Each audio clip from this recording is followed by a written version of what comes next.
Docteur Ettore, bonjour. Notre époque connaît de grands progrès dans le secteur de la médecine, notamment en chirurgie et en ce qui concerne les méthodes de diagnostic. Sur la base de votre expérience professionnelle, que pouvez-vous nous dire à propos des nouveautés de la chirurgie hépatique et pancréatique? Bon, il y a beaucoup d'importantes nouveautés de la chirurgie hépatique et pancréatique, et surtout, comme vous avez dit, dans les diagnostics, sur les dernières générations des scanners et IRM, ils donnent des diagnostics exacts au sujet de chirurgie hépatique sur la tumeur, sur l'extension de la tumeur, sur les rapports de la tumeur avec les structures biliaires ou vasculaires, ou avec les diaphragmes, toutes les structures qui sont autour du foie. Les progrès, c'est d'un côté de l'imagerie, aussi les progrès du côté de la biologie. On fait des progrès avec des biopsies tumorales, on arrive à savoir si cette tumeur c'est malin, combien c'est malin, on sait s'il y a des cellules circulantes. Donc il y a des progrès biologiques aussi sur ces sujets. Et notamment en parallèle, il y a des progrès de la chirurgie hépatique, des progrès de la technique et des progrès et donc ces progrès de l'imagerie, de la technique chirurgicale, on a des résultats très bons. Donc les malades, on voit qu'elles vont vivre plus longtemps. Grosse partie des malades, ils sont guéris de leur pathologie. Et à tel sujet, il faut dire qu'on cherche de faire une chirurgie toujours plus guidée sur la tumeur, en cherchant d'épargner les parenchymes hépatiques autour de la tumeur, parce qu'on sait qu'en 10%, 20% des cas, on peut retourner sur le malade, reproposer une deuxième intervention. Donc on cherche de préserver au maximum les parenchymes hépatiques, soit en cas de métastase hépatique, soit en cas d'hépatocarcinome, qui est une tumeur primitive plus fréquente. Ou en cas, par exemple, des métastases hépatiques du cancer colorectal, que c'est le domaine le plus important. On cherche de faire une chirurgie en 2 temps.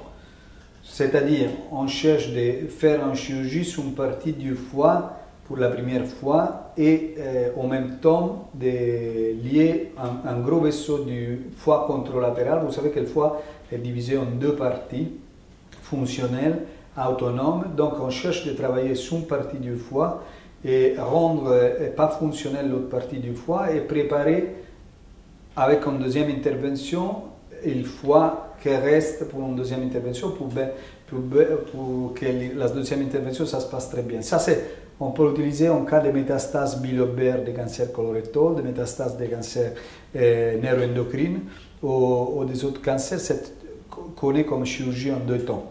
C'est très promettant et on a de très bons résultats. Donc, bonne partie de nos malades, ils ont fait cette chirurgie en 2 temps. Et après, on peut retourner sur le foie réséqué. Donc, on a cette possibilité. Bon. Et à propos de celle laparoscopique? C'est aussi très important la laparoscopie en chirurgie hépatique parce que, comme je vous disais, la chirurgie en 2 temps, on peut envisager que le premier temps chirurgical en cas de métastase colorectale, on peut le faire en laparoscopie. C'est-à-dire, on va réséquer une petite métastase du lobe gauche et ligaturer la veine porte droite, tout en laparoscopie. Comme quoi, la deuxième intervention, on peut le faire sans problème. Et en laparoscopie, pardon, aussi on peut envisager une chirurgie toujours plus importante sur l'hépatocarcinome, sur le carcinome hépatocellulaire.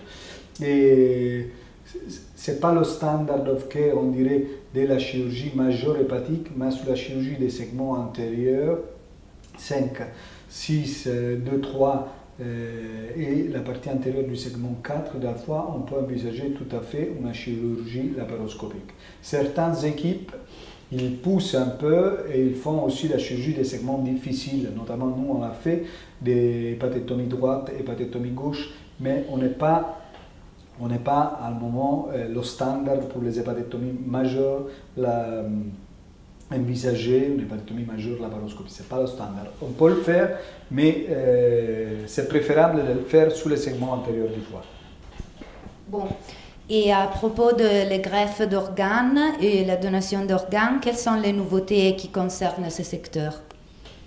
Les nouveautés en ce moment de la greffe d'organes, on a un programme italien qui marche bien, mais c'est un moment de stagnation. Il a augmenté les greffes en Italie dans les années passées. Dans les dernières années, on a un manque de greffons. Et donc, le programme s'arrête un peu sous la numérosité des transplantes. Mais les transplantes vont de mieux en mieux parce qu'il y a des progrès techniques, notamment sur la technique des transplantations hépatiques. Il y a des progrès du management anesthésiologique du bloc opératoire et il y a des progrès dans le post-transplantation de la thérapie immunosuppressive. Donc on a des médicaments nouveaux d'immunosuppression qui sont faits pour ces malades différents de l'autre. Chaque malade peut avoir 6 immunosuppressions à lui qui donnent de très bons résultats. Ça est géré par les chirurgiens, mais aussi avec l'aide des hépatologues. Notamment ici, on est à l'Institut national des maladies infectieuses Lazzaro Spallanzani de Rome, un très bon service d'hépatologie, d'infectiologie. Et donc, on fait des progrès là-dessus. Et on fait aussi des progrès d'un côté viral. Donc, parce que vous savez que l'HCV, c'est une des maladies les plus connues, les plus traitées, qui l'amène à une cirrhose. Et bonne partie de notre transplantés, ils ont cette infection virale et les hépatologues et les médecins qui étudient ça, ils font des progrès aussi de leur côté. Donc, ils nous donnent à transplanter des malades qui sont nettoyés de leur virus, donc on transplante des malades sans virus, et ça, c'est aussi un progrès important dans le domaine de la transplantation hépatique. Bon, merci, Dr. Etter. Merci à vous.